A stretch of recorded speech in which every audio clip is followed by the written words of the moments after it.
In the bustling heart of the city, where dreams are woven into the fabric of culinary excellence, Adrian Sanchez is a rising star. With a chain of acclaimed restaurants and a passion for innovation, he seems to have it all, except for love. Haunted by a past romance and the desire to prove himself, Adrian embarks on a quest to find a suitable fiancée for a high-stakes business dinner with a powerful investor. But when an unexpected connection blossoms with a mysterious librarian, will Adrian choose ambition over the possibility of true love? Dive into a tale of ambition, heartbreak, and unexpected romance, where the ingredients of life might just lead to the perfect recipe for happiness. Adrian Sanchez was a well-known and very wealthy businessman owning a chain of restaurants. A young and extremely attractive bachelor of about 35, he graced the covers of popular magazines. Many socialites dreamed of him and did everything they could to win Adrian's favor, but he seemed to think only about work. He rarely attended any events, mostly focusing on his business. Each year he increased his capital, becoming an even more desirable catch. Adrian was perfectly content with his situation. He lived in spacious apartments on the top floor of a massive penthouse in the city center, where an elderly maid cleaned every day. She did the laundry, cooked excellent meals, and took care of the everyday needs of the wealthy businessman. When he returned from work, he would sit in his favorite chair by a wall-sized window, enjoying drinks while watching the evening city lights. Additionally, Adrian often read books in the evenings, a secret passion he never mentioned in interviews. The businessman believed that it was books that made him who he was, because the stories he devoured as a child inspired him to dream bigger. Adrian came from a rather poor family with 2 sisters and a younger brother. However, his love for adventure novels fostered a passion for culinary arts. He embarked on his first journey at the age of 14. He hitchhiked with his best school friend to a neighboring city.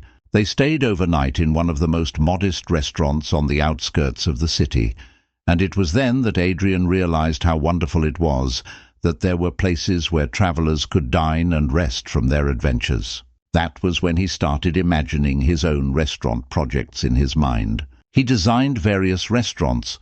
One was to be located in a massive tree, another in a mountain, and a third underground.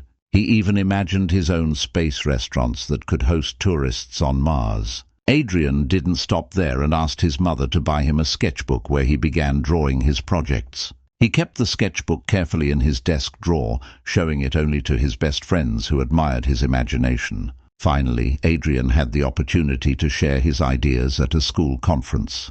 The teachers and the school principal appreciated the boy's project and advised him to pursue a career in design and culinary arts. The boy was very grateful to them and started preparing to enter university. None of his family believed he could make his plan a reality and get a scholarship. But Adrian worked diligently, often staying up late with his textbooks. When his friends knocked on the door with a soccer ball in hand, the boy would just shake his head and return to his books and notebooks. From books, Adrian already knew that only perseverance and determination would help him achieve his goal, and indeed he succeeded. He was admitted to the culinary university in the design faculty. His parents couldn't believe it for a long time, but they were very happy and proud of their son. Adrian threw himself into his studies. It was then that he met Sophia, a beautiful tall girl with blonde hair. She seemed like a grey-eyed angel to him, and Adrian fell madly in love with her. With his scholarship money, he bought flowers, chocolates, and took Sophia to the cinema and theatre. The girl condescendingly accepted his courtship. She came from a very wealthy family and studied in the paid department. Adrian completely lost his head and even forgot about his studies for a while. However, for Sophia, his love was just a game. When she grew tired of pretending, she stopped answering his calls and started dating one of the most popular guys in the faculty, a rich and arrogant macho who was the object of many girls' dreams. Adrian's heart was broken, and he vowed to do everything possible to become rich and prove Sophia wrong. "I swear she'll regret it when she finds out how great I am," he said to his best friend, who also studied on a scholarship like Adrian. His friend just nodded, not believing it was possible. However, Adrian kept his word. He graduated from university with honors, and he was immediately offered a good job. One of his favorite professors put in a good word for him. The company where Adrian started working was one of the leading restaurant chains in the country, which collaborated with other countries. Over the course of 2 years, Adrian traveled a lot for work, gaining new experiences, valuable contacts, and expertise. After his contract expired, Adrian left the company that had taught him everything he needed and started his own business. Initially, it was very difficult for the young man, and he was even ready to give up, but the thought of Sophia, to whom he had vowed to prove himself, often prevented him from doing so. Finally, Adrian's persistence paid off, and his business began to thrive. He started collaborating with new business partners, and together they launched their first major project, constructing a glass restaurant on the roof of a skyscraper in the city center. Then there were other interesting ideas they brought to life: a ship-shaped restaurant,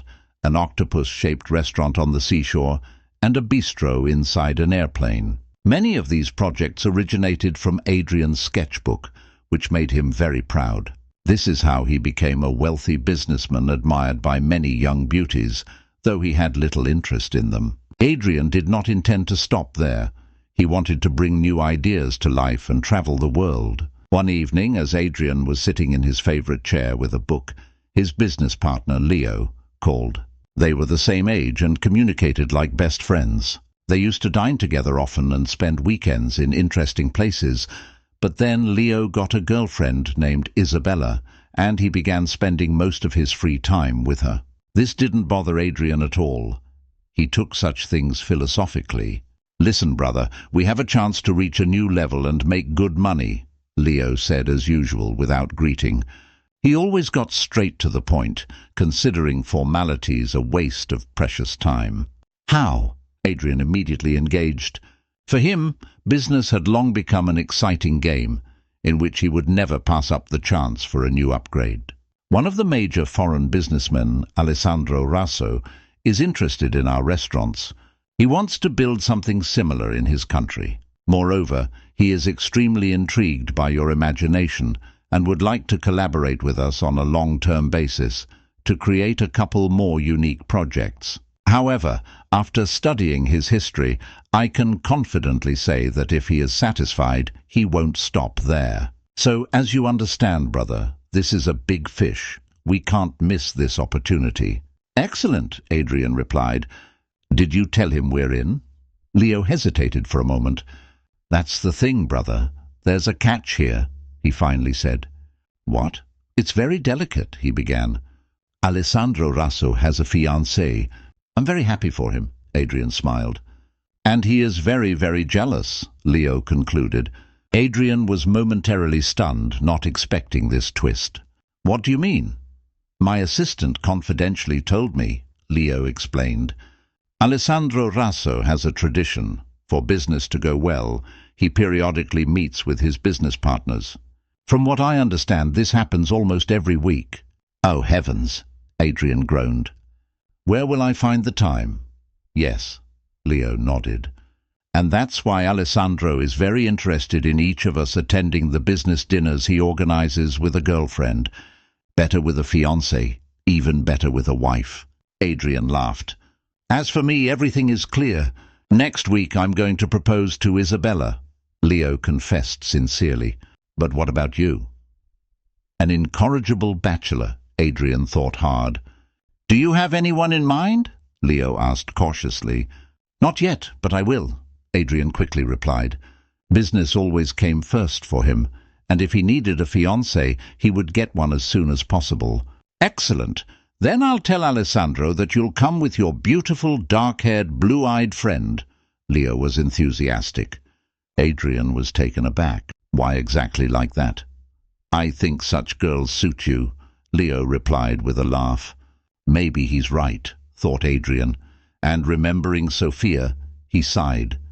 In any case, arrogant blondes definitely don't suit me. The next morning, the first thing Adrian did was contact his assistant. "I need you to find me a fiancée," he said without any preamble. There was a moment of silence on the other end of the line. "Excuse me, Señor Sanchez," the poor girl asked. "Find me a fiancé," Adrian repeated. "This needs to be done by the weekend." He hesitated for a moment, as if wavering, then added, "She should be a beautiful girl with long dark hair and blue eyes, and preferably poor, just a girl looking for a job who doesn't aspire to be with a famous and wealthy businessman. Additionally, she should be well-mannered, educated, and articulate. That's all." The assistant was silent for a while again. "But where will I find such a girl?" she finally asked. "Use all your connections and imagination," Adrian replied and hung up. Soon he received a message from Leo on his phone. "Alessandro Russo is expecting us for dinner at 7 on Saturday evening at Magnolia Restaurant on Central Avenue. How's it going with the fiancé?" Adrian quickly typed a reply. "Excellent, the fiancé is in progress." On Friday morning, the assistant called to inform him that she had found several suitable candidates, in her opinion. "Do you want to meet them personally to understand who you'll be dealing with, Señor Sanchez?" she asked. Adrian decided it was necessary. He had to make a choice, and at the same time brief the chosen girl. He told the secretary he would be in the office in an hour. "Please invite the candidates you selected by that time." "Okay," the assistant replied. Exactly an hour later, Adrian was taking the elevator to his office. For some reason his heart was pounding, but he managed to calm it down. After all, he was not expecting dates but business interviews, even if with potential fiancés. Finally, the elevator reached the 12th floor where Adrian's office was located. He entered the reception area, and the assistant said that the first girl, Señorita Torres, was already waiting. Nodding, Adrian entered his office and saw a girl with long dark hair braided into a plait. She was wearing a grey suit, a jacket under which a white blouse peeked out, and a long skirt. Black shoes with low stable heels completed the strict outfit. The girl looked at him, and Adrian noted that the assistant had meticulously met all his requirements. His potential fiancée had blue eyes. He decided to make sure the girl could hold a conversation and spoke to her. "Señorita Torres, it's a pleasure to meet you. I am Adrian Sanchez." The girl stood up, and they shook hands like true business partners. In the process, Señorita Torres blushed deeply, which in turn embarrassed Adrian. "Now I will briefly introduce you to the matter at hand, and then ask a few questions if you don't mind," he said quickly to hide his discomfort. The girl nodded. They sat down in chairs opposite each other, and Adrian explained the nature of the job she would be expected to do. Hearing his words, the girl raised her eyebrow for a moment. Then her face returned to a calm and inscrutable expression. "And now, if you don't mind helping me for a decent fee, we can proceed to a short interview." The young lady nodded again. "It feels like she's mute," thought Adrian. Nevertheless, he began asking her questions about her current occupation, education, and favorite activities. Before answering, Señorita Torres took a long time to gather her courage. But once she started, she couldn't be stopped. Listening to her torrent of speech, Adrian felt disappointed. The girl stuttered. That's why she was hesitant to say a word. The man realized when Señorita Torres finished that he thanked her politely and said he would call if the decision was favorable. The girl walked out, and Adrian invited the next candidate. She was a very attractive girl, but her cold manner of communication put the man off. The third candidate was also beautiful but too tall for him. Adrian didn't want to look ridiculous next to his bride. The fourth girl seemed too plain to him, the fifth too naive and silly. In the end, Adrian didn't choose any of the candidates, feeling deeply frustrated for wasting so much time. He went out to dinner in the restaurant. The man couldn't forget that he needed a bride-like air, and consciously glanced around for a suitable candidate. There were many attractive girls around, but Adrian didn't dare approach any of them. He didn't want to make a fool of himself. "If the press finds out, they will laugh at me," he decided. Moreover, this whole charade would quickly reach Alessandro Russo, and that would be a complete failure. With these gloomy thoughts, Adrian finished his cold dinner and went home. The next day, he woke up early, restless, He paced back and forth, thinking about where to find an unfortunate bride. A message notification sounded. Leo had written to Adrian again. "I hope you've settled the matter with the girl. Raso was expecting both of us," read the message. Adrian didn't reply, deciding that if worst came to worst, he would say he was sick and simply not go to the dinner. He took a shower, got dressed, and went into the city for breakfast, leaving his car in the parking lot. The man walked towards his favorite cafe, where they served very tasty French toast and croissants in the mornings. On the way, he suddenly noticed a public library. Remembering that he had no new books, he decided to go inside. Of course, Adrian hadn't used libraries for a long time. All the books were ordered by his assistant, but because of all the fuss with the bride, the businessman had completely forgotten to send her a new list. This meant he was left without books for the weekend, which was like death to Adrian. He really loved to read. Moreover, due to the absence of a bride, it seemed he would have to spend tonight at home. Of course, Adrian could have gone to any bookstore and bought the necessary copies, but the sight of the library suddenly evoked long-forgotten childhood memories. It was nostalgia that drew him to the heavy doors behind which lived thousands of stories. Adrian pulled the door open and inhaled the unique scent of books with pleasure. He once again felt like a child standing on the threshold of new, unforgettable adventures. Entering the hall, Adrian climbed the wide white staircase and walked into a room filled with many bookshelves. He started moving slowly along them, looking at the spines, completely forgetting about breakfast and other worries. The man was so engrossed that he didn't immediately hear a young girl in round glasses call out to him. Realizing that the new visitor hadn't heard her, she approached closer and repeated her question. "Are you looking for something specific?" the girl asked. Adrian started and looked at her. The girl had long, dark hair, blue eyes, and a sweet smile. "Na Martinez," read the badge on her white shirt. Adrian involuntarily looked her up and down. She was elegant and slim, wearing a short pleated skirt, funny white knee socks, and heavy army boots. The businessman began, completely forgetting why he had entered the library. "You?" The girl smiled patiently, waiting for him to continue. "I was looking for books," Adrian said. "Oh, that's wonderful. You've come to the right place. We have many," the girl joked sweetly.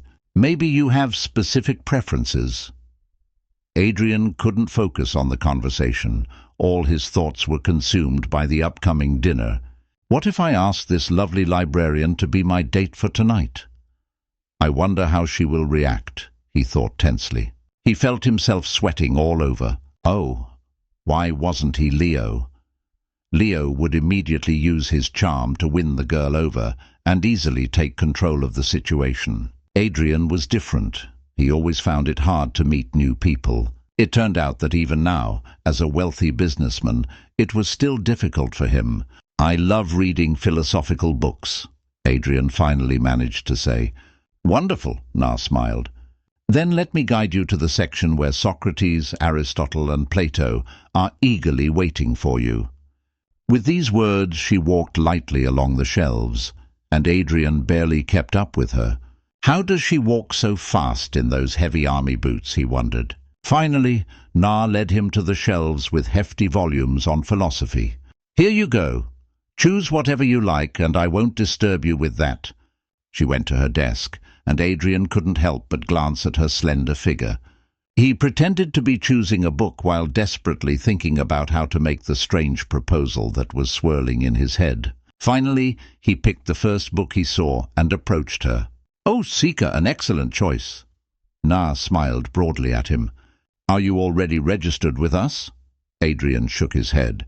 "All right, then I'll take a blank form and I'll need your documents." Adrian put down the book and took his driver's license out of his pocket. However, before handing it over, he looked intently at the girl. She raised her eyes in surprise, feeling his gaze. "Do you need something else?" she asked. "A special book that's not on the shelves?" "No, it's not quite that," Adrian admitted. "Or rather, it's not that at all." He got confused and felt himself blushing. "Then what is it?" Na asked, slightly furrowing her brow, and getting ready to listen attentively. Adrian took a deep breath. "I need your help, but it's not the usual kind. I'd like to invite you to dinner." The girl's eyebrows went up. "But it's not a date." "No," Adrian quickly added. Na laughed. "Then what is it? Do you want me to read you poetry?" "No, it will be a dinner with my business colleagues," the man admitted. "Everyone will be there with their girlfriends and fiancées, and I—" "Oh, that's what it is," Na guessed, and quickly finished for Adrian. "And you have no one." "Exactly." He nodded with relief. Na thought for a moment. "And when is this dinner?" she asked. "Tonight," Adrian replied, his heart skipping a beat. He was afraid she might be busy, but Na smiled again. "Strangely enough, I am completely free this evening." Adrian felt relieved and very happy. "Great," he smiled. He inadvertently looked Na over again. "Do you have—" It was again terribly awkward for him to say it out loud, but the girl guessed everything again. "An evening dress?" she asked. Adrian exhaled and nodded. "I think I can handle that." Na nodded. "If you need to buy something, I'll cover it." Adrian quickly said, "Here's my business card. Just send me the necessary amount in a message, and I'll transfer the money." Na took the business card and glanced at it. At that moment, Adrian's phone rang, so he didn't notice how the girl's face darkened in an instant. It was Leo calling. Adrian moved towards the bookshelves and answered the call. "Well, brother, you didn't reply to my message. Did you manage to find a bride or not?" Leo asked anxiously. "Everything is fine," Adrian answered quietly. "I will be with you in the evening." "Why are you whispering?" Leo was surprised. "I'm in the library," Adrian replied, and without waiting for a response, hung up. When he returned to Na, she had already filled out the form and handed it to him for his signature. At that moment, there was not a trace of a smile on her face. She seemed to be remembering something intently. "So we're meeting at the restaurant in the evening, or should I pick you up?" Adrian asked. "Oh, that's not necessary," Na replied. "I'll take a taxi." "Write down my number." Adrian nodded and entered the number she dictated into his phone. Then he took the book from the table and said, "I will send you the restaurant address and dinner time in a message." Na nodded reservedly in response. Adrian headed for the exit, with a strange feeling that something had changed about the girl. But what exactly? He felt that the warmth had suddenly been replaced by coldness, and the friendly smile by strictness and even severity. But what could be the reason? Perhaps the girl just needed to get back to work. Adrian shrugged. In any case, the task was done. He had found a suitable bride, and could now go to dinner with Alessandro Rasso without worries. So why fret over trifles? If Na didn't smile at the end, it didn't mean he did something wrong. Calming himself with this thought, Adrian decided to forget about the last unpleasant feeling and focus on the upcoming matters. He finally had breakfast, then called his personal stylist and scheduled a meeting. At the dinner, he had to look his best. Closer to noon, he received a message from Na. She sent him a photo of a beautiful evening dress. It was bright red, and Adrian involuntarily imagined how good it would look on her. However, when he saw the price tag, the man cursed. The dress cost a fortune. Despite being wealthy, Adrian never allowed himself to throw money around recklessly. Most often he bought the most ordinary things, went to trivial cafes, and felt perfectly fine about it.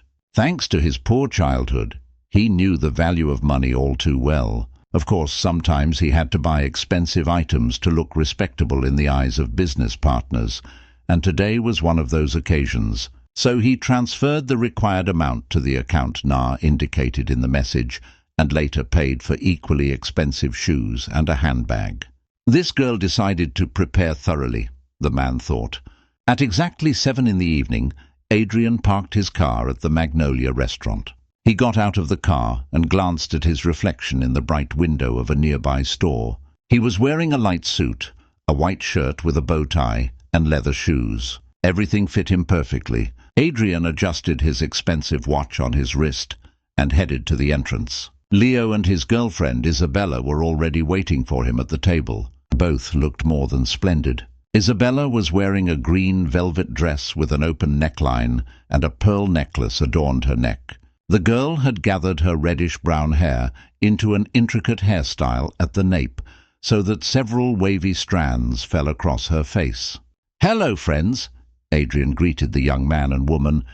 "Hello, brother," Leo greeted him. "You look great, but why are you alone?" "My bride will arrive by taxi any minute," Adrian replied.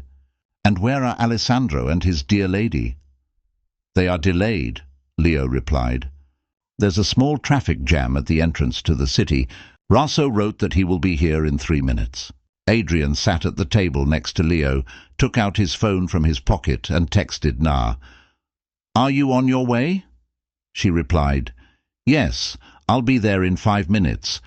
"Great, I'll be waiting at the table," Adrian responded and put his phone away. Leo said something to Isabella and then turned to him. "Listen, brother, in our business dealings, everything has always been clean, right? We haven't broken the law or anything like that?" he asked anxiously. "As far as I know, no. But why are you thinking about this now?" Adrian wondered. Leo nervously tapped his fingers on the table.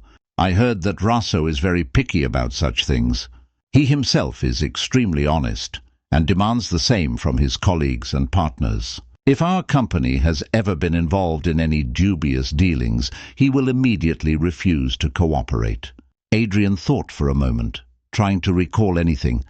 "No, I've always tried to conduct business as properly as possible, unless there's something I don't know." Leo nodded. "Then I think everything will go perfectly. Of course, unless your fiancée decides to ditch you." He laughed, but Adrian was not in the mood for jokes. He was looking at a couple slowly approaching their table. He had only seen the man in photographs before, and it was Alessandro Rosso, a well-known businessman and their potential business partner. He was a tall, middle-aged man in his 50s. His smooth, bald head shone under the lights, and his stylish checkered suit fit him perfectly. Rosso carried himself with great confidence. Following him was a rather tall young woman with blonde hair and big eyes with long lashes. A blue silk sheath dress accentuated her slim figure, and silver jewelry matched her light grey eyes beautifully. Adrian stared at Rosso's companion, not believing what he saw. He undoubtedly knew her very well. Alessandro's companion was Sophia, the same woman who had once broken Adrian's heart at university. Now he understood why Rosso was so jealous of his partner. When the couple approached the table, the men stood up to greet Alessandro. Sophia gave Adrian a languid look and extended her hand for a kiss. He shook it somewhat mockingly, unsure if Sophia had recognized him, as she put on an indifferent expression. In any case, everything between them was long in the past, Adrian thought. "Glad to see you all in this beautiful place," Alessandro Rosso said good-naturedly. "My respects, Victor, Isabella, Adrian." "Oh, Adrian, why are you alone? Where is your fiancée?" "Leo said you would come to dinner with a lovely blue-eyed angel." Adrian blushed, realizing that seeing Sophia had made him so nervous that he completely forgot about Na. Collecting his thoughts, he was about to open his mouth and say that his partner would be there any minute, when suddenly he heard a soft voice. "The blue-eyed angel has already arrived." Everyone, including Adrian, looked up. Na was standing at the table. She wore a modest dark blue dress and simple black shoes. Her hair was neatly tied in a bun at the nape of her neck, and she wore long, shiny earrings. Despite the obvious simplicity of her outfit, she looked very good. However, Adrian expected a completely different effect. "Why didn't she come in the gorgeous red dress I bought?" he thought. Nevertheless, he stood up and put his arm around Na. She exuded a coldness, but Adrian had no time to think about it. He seated Na next to him and smiled at everyone present. "This is Na, my fiancée," he said. The girl smiled with dignity. "Oh, she is indeed lovely," Alessandro commented, despite her rather restrained appearance.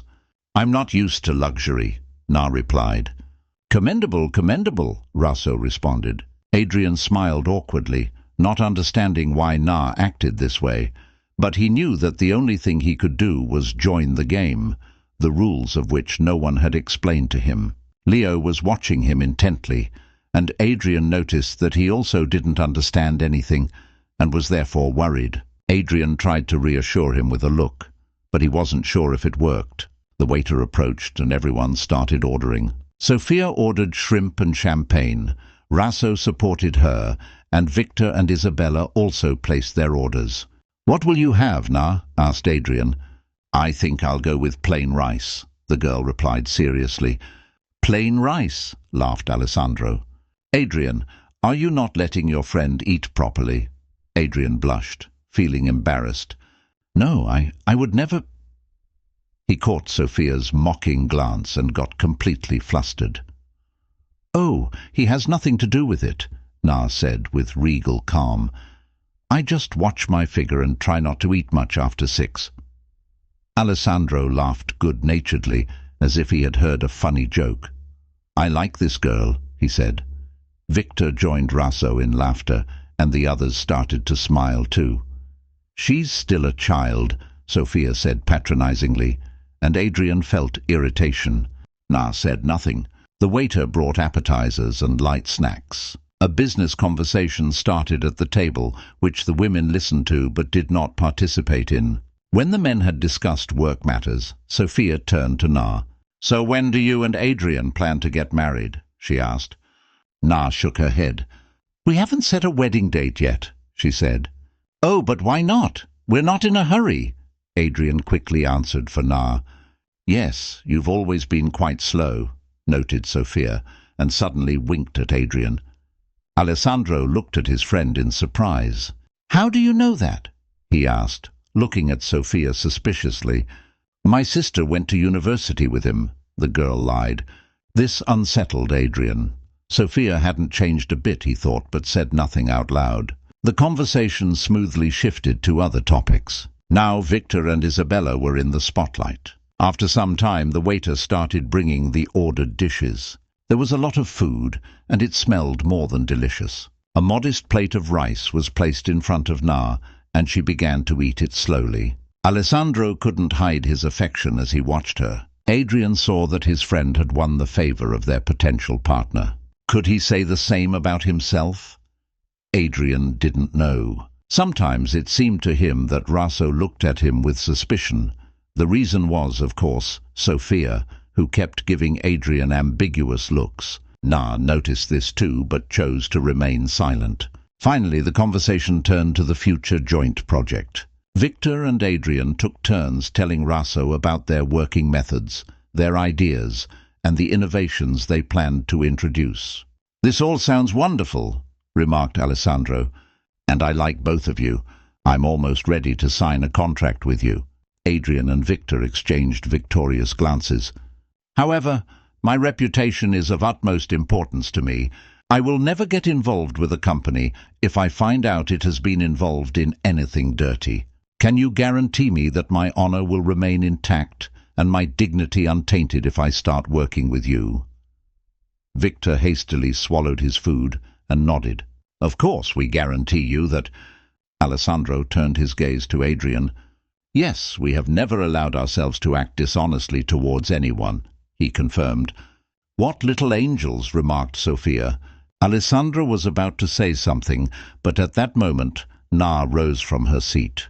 "What's wrong, dear?" Adrian asked, alarmed. Na looked at him coldly and hostilely. "Are you sure you told Mr. Rasso the truth?" she asked rather harshly. Adrian was confused. "What are you talking about?" he asked. The table fell very quiet. "I'm talking about the fact that you haven't always been honest with everyone you've dealt with," Na said clearly. Adrian looked at her, not believing what was happening. "Who did I deceive?" he barely managed to say. "My father," the girl replied. "A few years ago, your company decided to implement a new project and found a suitable location in the city centre. But there was one small obstacle in your way.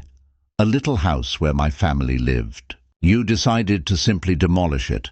A deadly silence hung over the table. Alessandro Rasso stared intently at Adrian. "Is this true, Mr. Sanchez?" he asked sternly. Adrian turned pale and sweat appeared on his forehead. "I don't know anything about this," he muttered. "That's a lie," exclaimed Na.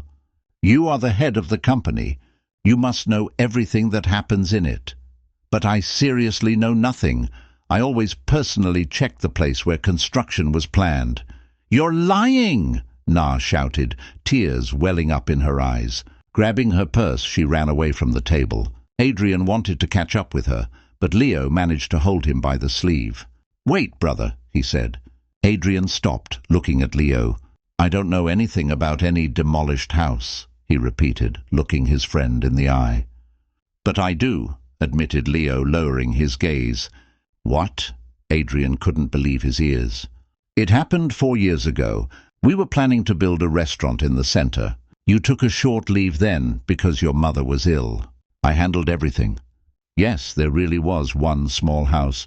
I offered to buy it, but the owner refused. So I bribed the police, and they forced the family to leave the house, giving them 3 days to pack.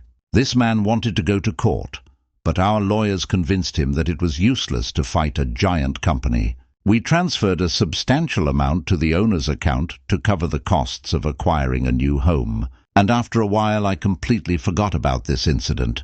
Adrian looked at Leo with wide, horrified eyes. "You really did all this behind my back?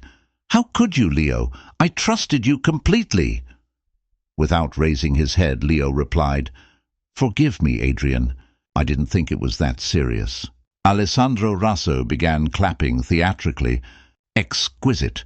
What a dramatic scene! 2 business partners unmasking themselves."